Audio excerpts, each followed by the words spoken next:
Hello, everybody, and welcome to a special Narativ Live. We're a little bit late. It's all my fault, but I'm so excited to have Andrew Lownie here with me. Andrew, how are you?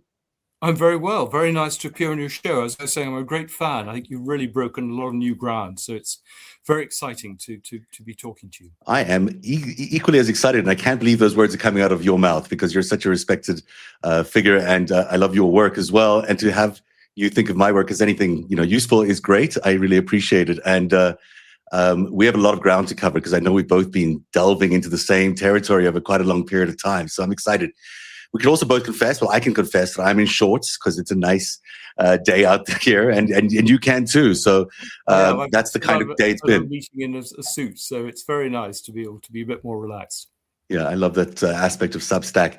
I've got so many questions, but let's talk first about the big news because you are just in a matter of days, if it's not yet published officially, publishing the paperback of your incredible expose into the Mountbatten diaries and everything else that went on, entitled "The Rise and Fall of the House of York." So the book is coming out officially on Thursday, if I'm not mistaken. Is that right, or is it out already?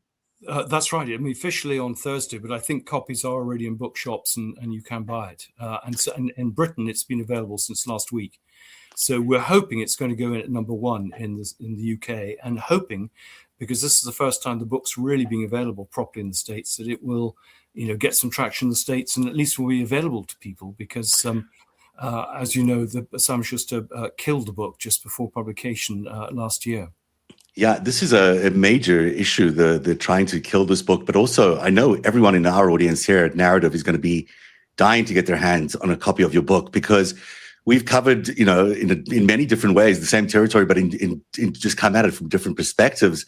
And, what I always love about that experience is that, when two people independently are looking at something and they come up with the same conclusions, you're more likely to believe that that's true. I mean, that's, it's a way of fact checking oneself. And a lot of what you've discovered really aligns with what I've discovered over the years. And it's even more exhaustive what you've done with the understanding of Prince Andrew and Sarah Ferguson and their relationship with Epstein and Maxwell, understanding the impact that has had on the royal family, which has been tremendous. And everything has changed really since the first edition came out because Andrew's changed. I mean, Prince Andrew is no longer the same Prince Andrew. He's not Prince Andrew anymore. No, I mean, there have been huge developments, and you're absolutely right. I mean, it's a big story. I think it's bigger than I think we all realize, and we've both been kind of putting a little bit extra pieces into the puzzle. And I agree, it's fascinating. There's so many people working on this, and so much good journalism that's going on from Substack and podcasts and elsewhere, more so than the mainstream medium. But yeah, since the book came out in August, we've clearly seen him lose his title, move out of Royal Lodge, being arrested. And we've had the Epstein papers, which really have just brought home so much detail, which, we could only kind of guess at or get a sense of from some people we were talking to. But here it is in black and white with all the emails. And that's really exciting and has given clearly a lot of ammunition to law enforcement to really begin to mount a case against him. Do you think he's ever going to face real justice? I mean, is this just a little bit of theater by the royals to, placate a hungry population, hungry subjects, if you would, in order to, crowing for justice? But is this really going to deliver any real justice? Is this a real investigation into Andrew? Well, I hope it is, but I have my doubts. There's a lot of announcements coming out, but there seem to be announcements really just to keep, as you say, the public happy. There's a great deal of public outrage that he hasn't actually faced justice, and I think they just kind of feel they need to keep the troops happy. But I'm sure we're being prepared for all sorts of reasons why he can't be charged. He's not going to get a fair trial. He wasn't a public servant. Not enough women have come forward who will admit to being trafficked, etc. And maybe I'm a bit cynical, but I cannot see the royal family letting a member of the royal family stand trial, perhaps spilling some secrets about them. They will use the excuse that he will want to call his brother to give evidence, and the king can't get evidence in his own court. He's got a lawyer called Gary Bloxham, who's a specialist in basically shutting stories down. And so I fear that, the victims will not see justice, and it will be just another case of the elites getting away with it. That is a sad state of affairs, really, when you think about how much gritty detail we've come to find out about what Andrew did and what Epstein did, and the enormous amount of corruption. Not just, there is the girls, and the girls are so important, and that's such a huge part of this case. But in many ways, it just doesn't even begin to touch on the big picture of what this network was really doing to the global economies and to the into independent countries, sovereign countries that were, not really allowed to continue on the path that they would have naturally. And so it's stunning to me how much espionage, how much corruption, how much self-dealing is in the Epstein files, aside from the horrific, discussion and details around what happened with the girls. Yeah, I think the story is moving on from the sex trafficking and the financial misdemeanors, which, of course, we have plenty of evidence for, to one about national security. And I was getting hints of it from my research. I talk in the paperback about an intelligence document from the FBI dated January 2026, which is about political corruption, Andrew Mountbatten Windsor, the links with Russian criminal gangs and Russian intelligence services. It's actually headed RIS in China, People's Republic of China. And I think that's the way it's going. I mean, this was someone who had access to a lot of secrets when he served in the MOD, Minister of Defense. He had picked up a lot of stuff as a trade envoy. And clearly, if you're going to penetrate the establishment, a really easy way to do it is through the royal family, because there's so little proper scrutiny of them or accountability. So I think this is getting bigger. And you're absolutely right. It's in some ways, Epstein was a player in a bigger story. I mean, we're now getting the sense that he was a Russian asset, that he was recruited much earlier than people realize, which explains where he got his money from. And that, the tentacles stretched into Israel, throughout European royal families, clearly throughout Britain and the US, but all sorts of places. I mean, the Trump administration is absolutely penetrated by people who are involved with Epstein. So it's kind of frightening just what a huge network this is. And I saw it when I did a book on the Cambridge spy ring, how the long-term penetration of the moles by the Russians, how effective it was. And this feels very much the same sort of operation, with, I don't know whether it's Israeli or Russia or both involved in this penetration. I think both is the answer, but that's just no one will ever maybe know for sure. But it surely was directed out of Russia, and it has, Israeli fingerprints all over the place. It's hard to avoid. It also has the fingerprints of a particular banking family, which is, the Rothschilds, who are very, very close to the royal family. And, part of the Rothschild family were the Queen's bankers, and I'm not sure if they still are for the king, but there is a lot of interconnection there between the Rothschilds and Jeffrey Epstein. He seemed to be sponsored by them to a large extent, if I'm reading it correctly. Yeah. And yet they were associated with the royal family, most famously. I mean, they've got other things they're famous for, but, it's hard to avoid the connection. Yeah, well, Evelyn de Rothschild was very close to the Queen.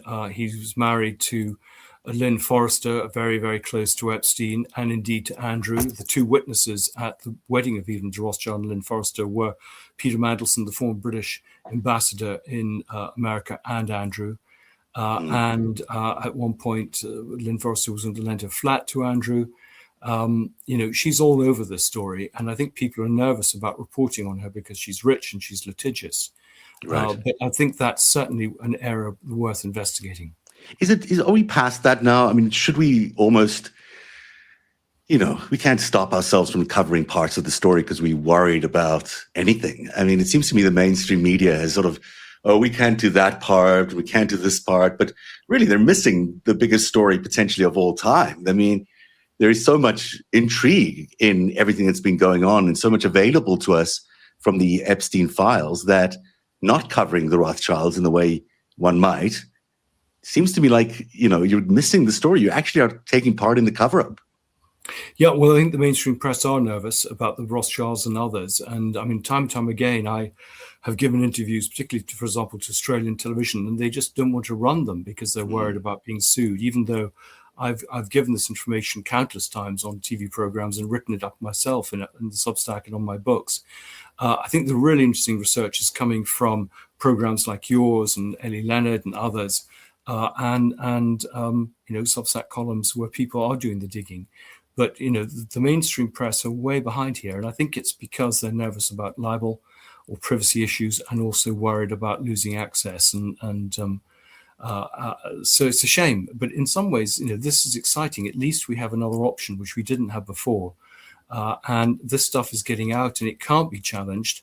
And it's interesting that all the things certainly I've written, we've had to be careful with lawyers, but no one has come forward and tried to stop me in terms of what I'm saying, apart from President Trump getting a line taken out of the original hardback. Well, let's talk about that, because that was a big deal that he got himself. He almost over-exercised his power, because I'm not sure it achieved anything that he wanted to achieve. He just showed himself as being a big bully, but he did ultimately get you and the publishers to remove a line about how Epstein and the First Lady met. Yeah, I mean, it's frustrating for me because, it's all true, and it's used as a sort of stick to beat me with. People saying, well, how can we trust him because this stuff gets taken out? But, the fact is that I'm protected by the publishers. I have to kind of do what they say. I know my UK publisher was prepared to fight this, but I can understand it's expensive getting involved in litigation. It's time consuming. And this was a very small part of the book. And it's easier sometimes to withdraw and pick your battles. But as you say, it's quite reflective of the present. The several people have had similar experiences, again, with true material. And it'll be interesting to see what happens with the Michael Wolff and Melania and his countersuing there. I think Hunter Biden's also got a case. And I think our sources are all slightly different, but they're all saying the same thing. Mm-hmm. It's so interesting watching Melania come out, and then we'll get to Michael Wolff in just a second. But it's so interesting watching her come out and make that statement, which was more of a confession in many ways, even though she denied ever knowing Epstein. It's sort of like, or basically knowing Epstein, because she is obviously, to take such a big formal step, to step out in front of the media and make this huge denial, just makes them look even more guilty than they were. Yeah, it was an extraordinary decision. I mean, I think the sensible thing would have been to wait and the story break and then see how you're going to deal with it. Clearly there's a lot more going on behind the scenes. I've picked up a few things talking to people. People have been shut down who were prepared to perhaps go a bit further in what they've said. And I think the extraordinary thing is that she hadn't warned the president that, this was, I think, part of a campaign to kind of distance herself from him. But you're absolutely right. It brought back onto the agenda a story that everyone had kind of forgotten about. Now, when I think about this story, I think of sort of this 2, maybe 3-act play where Robert Maxwell is the first act, and he sort of is this dashing spy that comes out of the East and works for the British, but also at the same time working for the Russians and the Israelis. And then that is just the first act. The second act seems to be Ghislaine and Jeffrey taking over Daddy's business. And then, there's the third act, which we might be experiencing right now, which is the total disruption of the American, ecosystem led by Donald Trump, of all people. Do you view it in the same way? Do you view it as a continuous narrative? Absolutely. And I think the interesting thing is that it may not be 3 acts, it may be multiple acts. I've been talking to someone who seems pretty authentic, who's talking about Epstein, Ghislaine and Andrew kind of running around in the mid-1980s. So this is before Robert Maxwell's death, before they kind of been brought together, and doing some of the things that they're doing now. So, for example, Ghislaine introducing women to Andrew, Epstein spending, I think we don't really know much about Epstein in the 80s. And he seemed to spend a lot of time in Europe. I mean, clearly he had his links with Douglas Leach.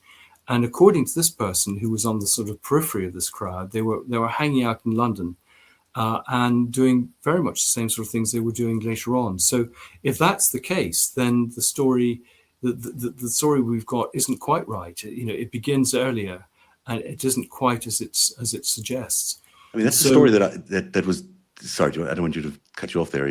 No. I mean, that's. Yeah. So I'm interested to hear what your take on that is. Well, it's interesting because Stephen Hoffenberg, before he passed away, gave me quite a few hours of his time and we delved in this over a period of a year, I think, as we kept digging deeper and deeper into where the story really went, and he wasn't even aware of a lot of the stuff, and he told me that they had met in the 1980s, and then Ari Ben Menashe gave me an interview saying that he met Jeffrey Epstein in the offices of Robert Maxwell in the UK when they were doing the Iran-Contra, because he was involved in the Iran-Contra arms affair. And he says without hesitancy that Robert Maxwell wanted to hire Jeffrey Epstein onto their team, the operations team.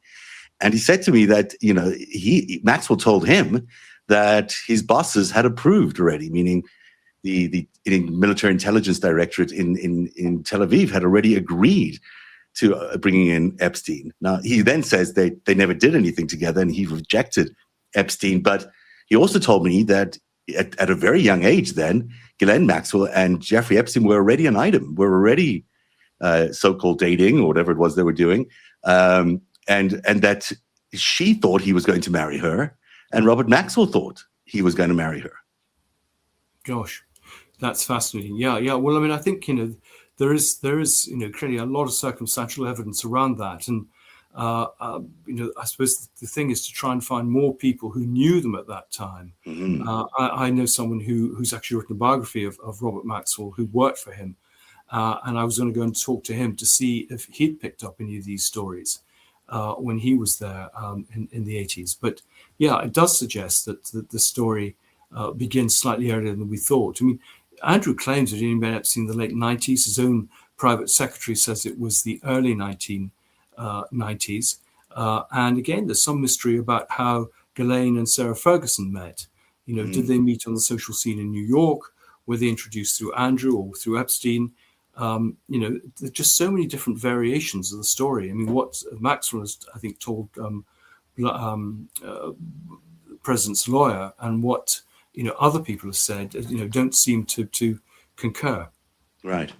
Because the official story as we know it is Ghislaine takes the Concorde after her father's death, penniless apparently, but still being able to afford the Concorde, and it flies into the arms of her new lover, Jeffrey Epstein in New York, who then redeems her and saves her as they rise in the New York scene. But if for Ari Ben Menashe and Hoffenberg are telling me is true, then they met much earlier, and that there was a plan in place, and that Concorde deception in some ways was a deception, was a play in order to convince people that their relationship had just started, and that in fact they had planned to take over Dad's business, as it were, with Robert Maxwell. Because that's the other thing that Hoffenberg told me, is that Epstein was working with Maxwell on his financial issues in the dying hours and days of his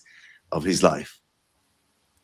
Well, that would make a lot of sense. I mean, clearly, if one could interview Maxwell again and she was going to tell the truth, I mean, I think she has a lot more that she could say, and she is one of the key players in this. And whether we will ever get the full truth from her or anyone else, I just don't know. I mean, we've only got a small percentage of the Epstein files released. I mean, I don't know what your reading of this is, that we will get more, perhaps under a new administration, and that maybe some more people will come forward who can shed a bit more light on this whole story, because it is still very murky. But sounds from your two witnesses that, what you're hearing is very much what I've been hearing.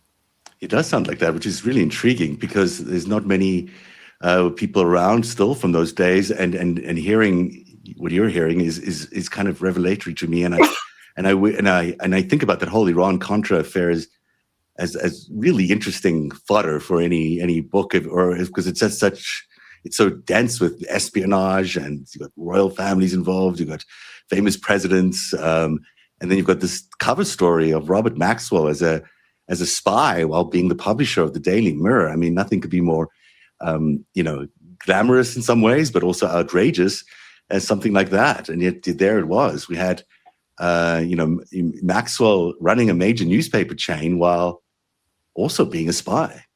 Yeah. Well, I suppose, what we both found is that life is extraordinary, and we kind of assume they're just cock-ups, but actually sometimes, life is a bit more conspiratorial than one realizes. Things do fit together, and there is more going on than one realizes. So, I suppose that's what's so interesting about the research that we're doing, that this story just gets bigger and bigger. When you sued many years ago for the Mountbatten papers, not that many years ago, but a few years ago, for the access to the diaries of Mountbatten, did you know what was in them? Did you have a good sense of what was coming? And what I think you spent a lot of money on that, if I'm not mistaken. You spent like well over £400,000 or something fighting that. Yeah, well, it's a slightly different story. I mean, it Yeah. was for my biography of Louis and Edwina Mountbatten. I mean, these were their private diaries and letters, which had been bought for the British public by the taxpayer for £5 million, and then not released. And so my campaign was to get them released. I wanted to use them clearly for my book, which came out in 2019. And the papers were actually owned by Southampton University. The Information Commissioner, who is a sort of regulator from Freedom of Information, ruled in my favor and said this stuff should be released. They, Southampton University, with the government joining them because they claimed that they actually had a stake in this, basically appealed that decision against the information regulator. I was joined to that decision. And the information regulator, in effect, didn't want to fight the case. They were actually employed. Their paymaster is the Cabinet Office, who were suing them. So I didn't actually sue anyone. I was caught up in appeal. But because the Information Commissioner wasn't doing anything, I felt a responsibility to fight this case on the assumption I would get my costs. And my costs, as you say, came to actually just under £500,000. And instead of getting it, though we won the case, 33,000 pages were released, I didn't get my costs. And that's forced me to basically sell up everything I had. So in some ways, the good news with the Andrew Mountbatten Windsor story is I've kind of got back to where I was 5 or 6 years ago in terms of my earnings. But I've had a long history of fights against, I suppose, authority and governments and getting papers released. Andrew's papers are still closed. I mean, they should, under the Public Records Act, some of them be opened. I was told was they wouldn't be released until 2065. We've had a few papers released last week about his appointment, which have been quite controversial. But I think the important thing is to see the papers of showing who he brought on these trips and who he saw, because it's becoming clearer from people I'm talking to that he brought his daughters, Epstein, business associates, people who basically bankrolling him and his wife, and then basically arranging for them to do business when he was abroad, rather than doing business on behalf of the British public. Do you really think the Queen didn't know? I mean, do you think Andrew would have done all of this without the Queen's approval? Not the 17-year-old girl, but the other stuff, the business stuff. Queen knew everything. I mean, she had a very good intelligence network. Quite a lot of intelligence officers work in the palace. She could not be aware because it's all in the newspapers for the last 15 years. There were individual letters written to her or to her lawyers about it. Her private secretaries were sending people away with a flea in the ear, and they would report it back to her.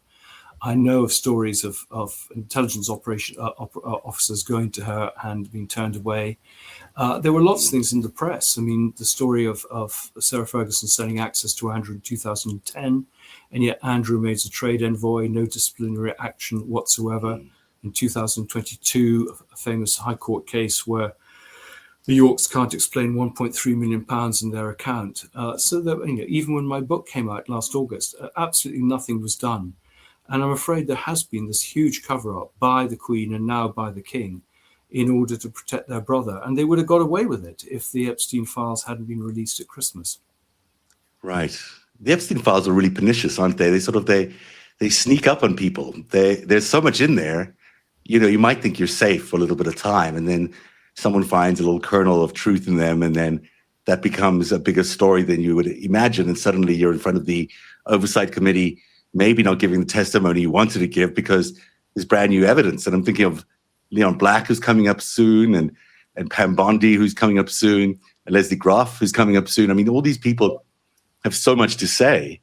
Yeah. And the Epstein files keep, because there's so many people like you and Ellie, as you point out, and there's so many others on Substack who are doing just incredible work, digging into this stuff and finding these kernels of truth and then expanding from them. That it's kind of a monster that's hard to put down for the Crown or for anybody else. Yeah, I think they must be terrified. I mean, there was Howard Lutnick interviewed the other day. Sarah Kellen's testimony is now coming out. So absolutely. I mean, they thought they got away with it, and now here, as you say, is stuff in black and white, really providing very embarrassing revelations. And they're caught because a lot of them have told lies in the past, and they have to either stick to their story or admit they've been lying. And I think the fascinating thing is there's still more stuff to come out of these files, even the ones that have been released, which seem to be innocent, have proved to be deadly. And absolutely, the number of people whose careers have been curtailed as a result of these files is amazing. Yeah, Lord Mandelson, of course, comes to mind immediately when you mention that. That's a huge hit for the Prime Minister and also for the establishment to have someone like Lord Mandelson disgraced in the way he has been.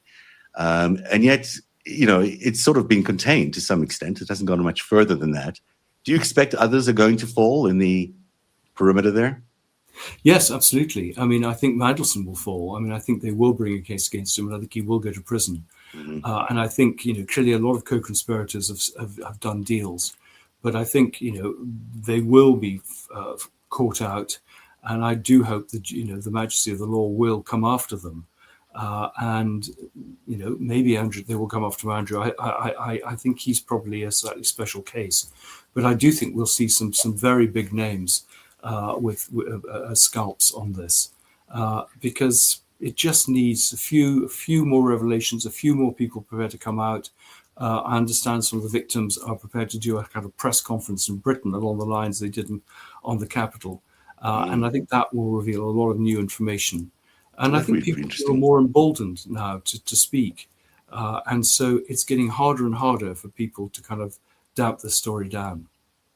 That's true. And we've certainly seen the British TV networks covered more aggressively than the American TV networks as well. I think I've seen some Channel 4 interviews that have been really phenomenally done, actually, compared to what we've seen here on American TV, which is mostly, them standing outside and protesting, but none of the sort of more exhaustive research that you'd expect.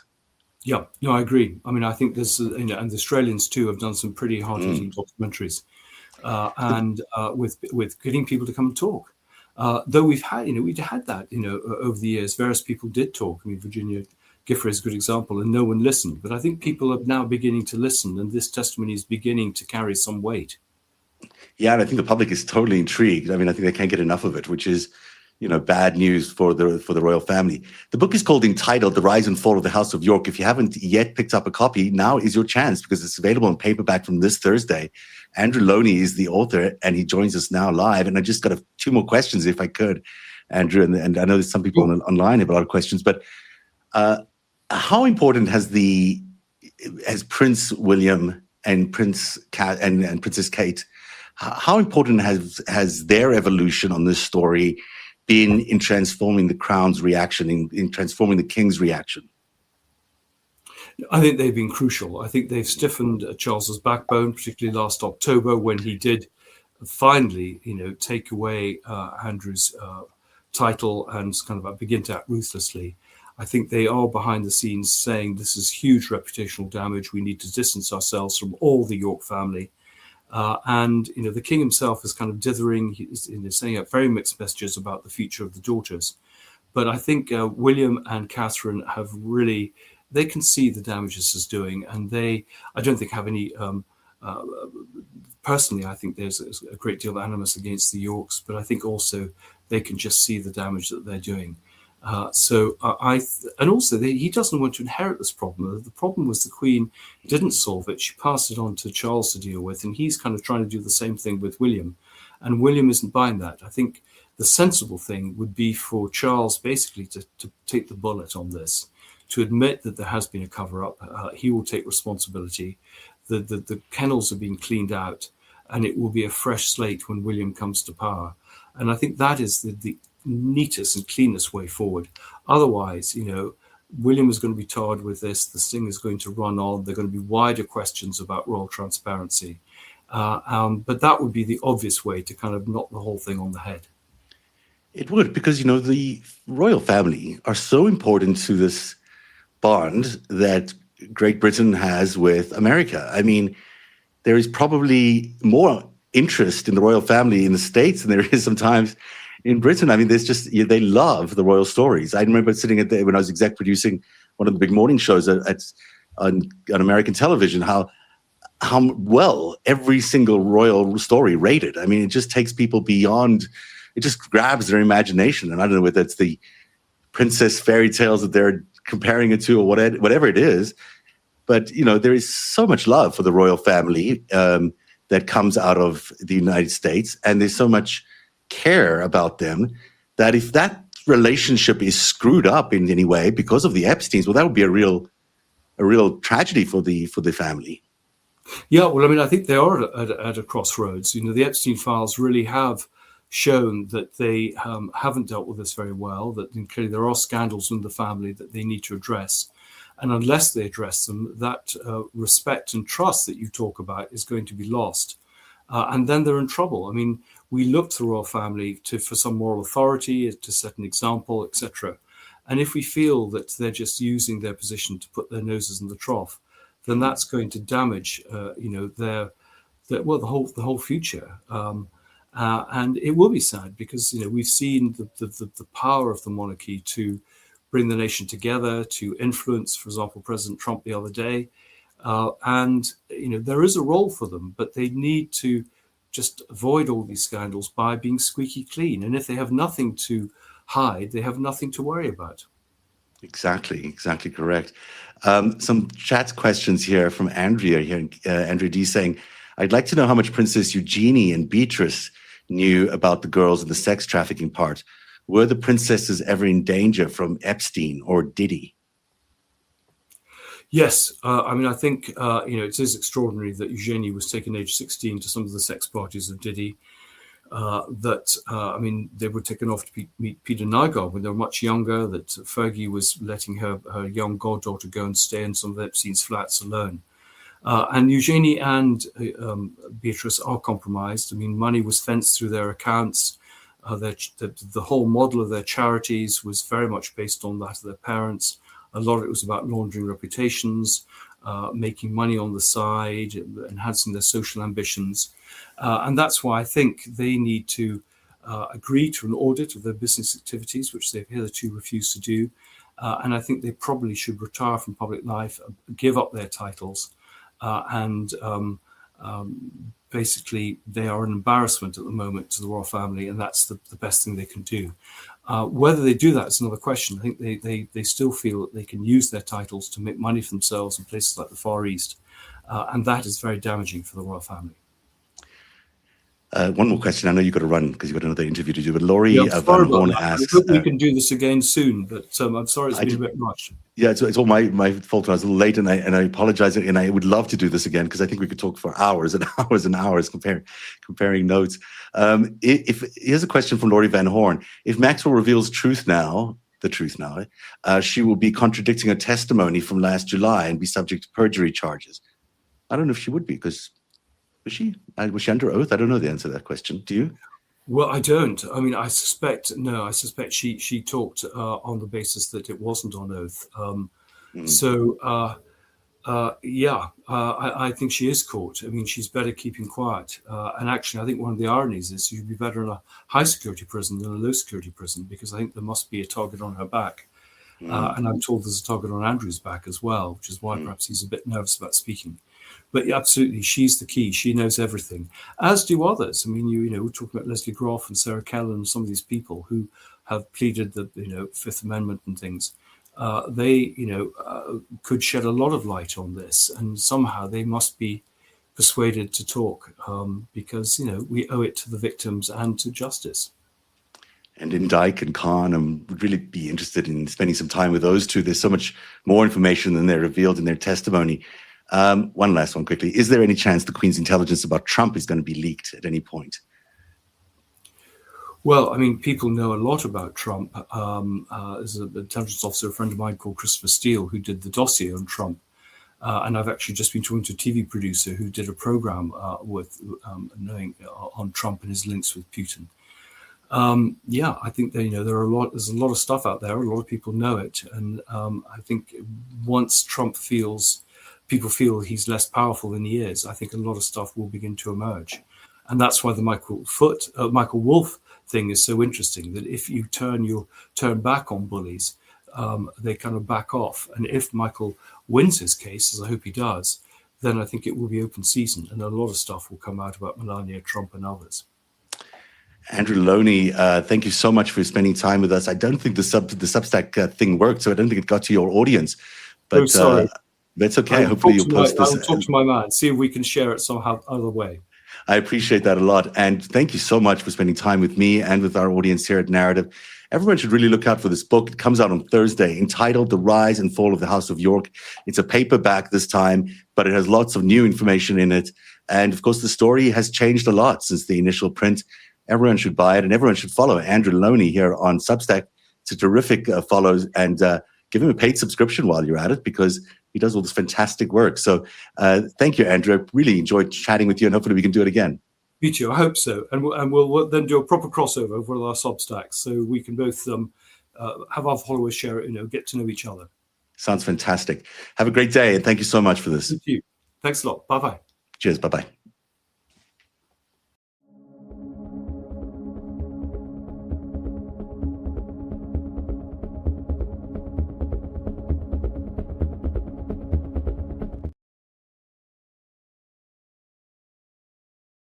Andrew.